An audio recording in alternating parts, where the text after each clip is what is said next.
Ngayon, mukha kayong tanga at gaag. Okay, dumako na po tayo dito.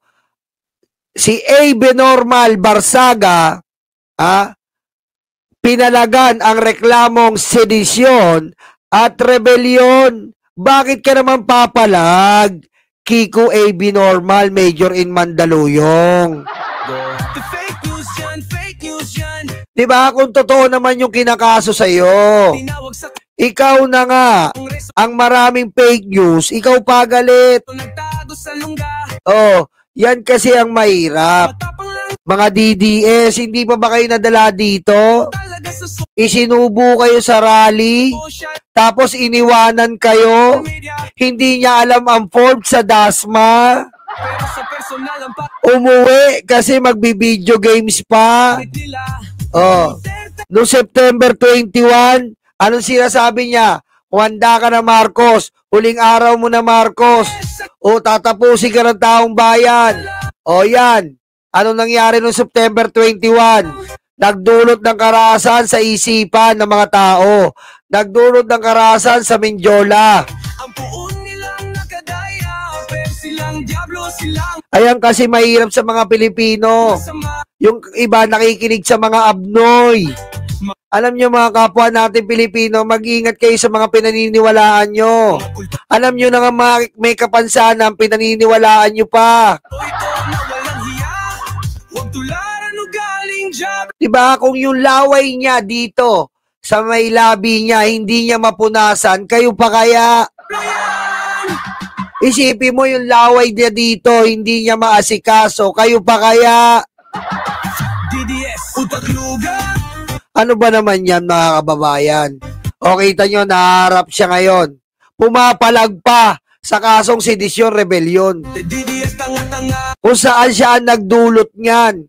Pagtatangkang mapatalsik si Bongbong Marcos. Up to now, sinisisi niya si Bongbong at pinapaalis niya. Tama ba yan sa isang congressman? Ni sarili mong lugar, di mo maayos, hayop ka. Yung basura, hindi baha ang dumadaloy sa DASMA. Basura mismo ang bumabaha sa DASMA. Kita-kita nyo po yan sa mga TikTok. Tignan nyo po ang mga TikTok. Nagkalat po. Grabe po talaga. Ang mga basura sa DASMA nagkalat. Sa sobrang dami, talagang buong kalsada na. Anong sabi ng isang residente? Minumura siya, pusang ina nyo. Mga namumuno dito. Mamatay na kayo. Sabi ng isang residente.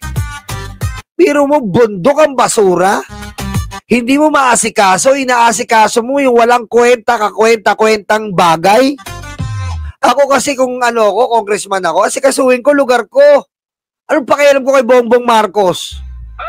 Ang lakas niyong magmura. Diba? May tamang mga ahensya, may tamang procedure para sa kanila. Oh, ba't mangingialam ka? Bulok na bulok yung nasasakupan mo. Yun ang asikasuhin mo. Yung sarili mong kabulukan ang gamutin mo.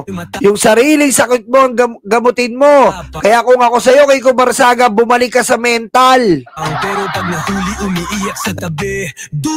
Diba? Bumalik ka sa mental sa kinilalagyan mo. AB Normal, Major in Mandaluyong.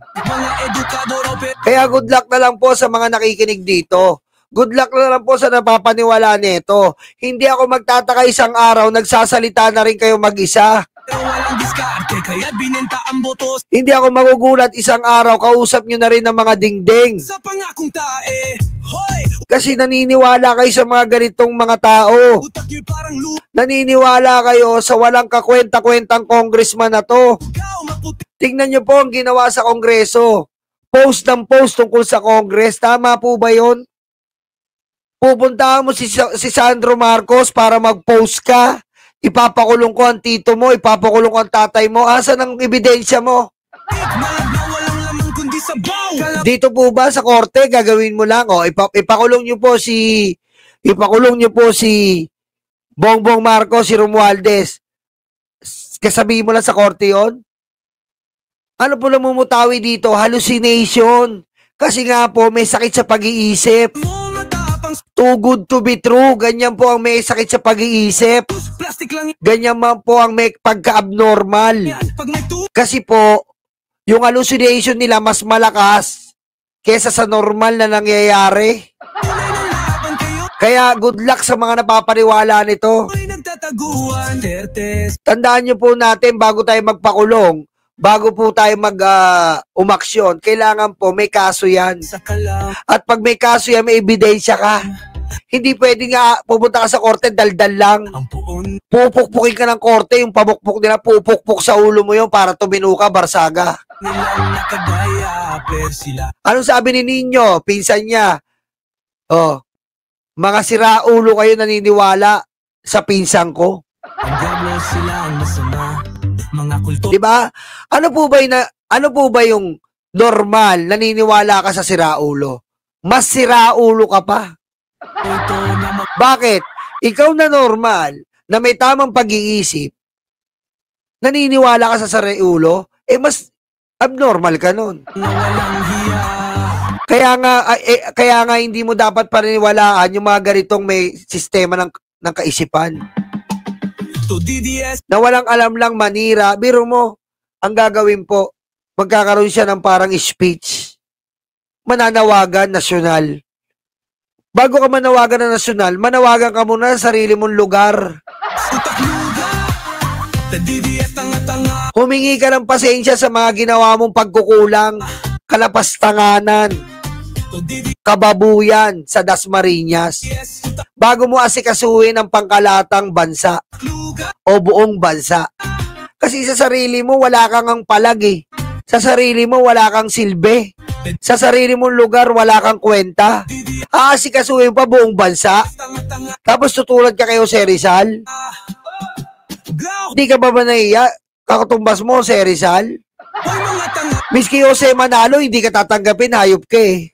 Wala kayong ambag, kundi fake news at pagmumura sa FB lang. Isang tanong lang, may nagawa ba idolo nyo? Wala, kundi utuin kayong mga bobo. Kaya good luck po ha. At kahit anong palag mo, binabastos mo ang Coast Guard, binabastos mo ang kasundaluhan, binabastos mo ang Kongreso, binabastos mo ang kapulisan. Abay, hindi lang yan, ay dapat lang makamtan mo yan. Dahil wala ka ng respeto sa sarili mong gobyerno na kinabibilangan mo. Kung wala kang respeto sa sarili mong gobyerno na kinabibilangan mo, di ba? Umalis ka na lang. Di ba? Kung sana kung may napatunayan eh. Kung sana kung may ganap. Kung sana kung may integridad. Wala eh. Puro kulang lang sa mentalidad. Diba? Kulang sa mentalidad ang nakikita natin. Diba? DDS utak luga, DDS tanga-tanga.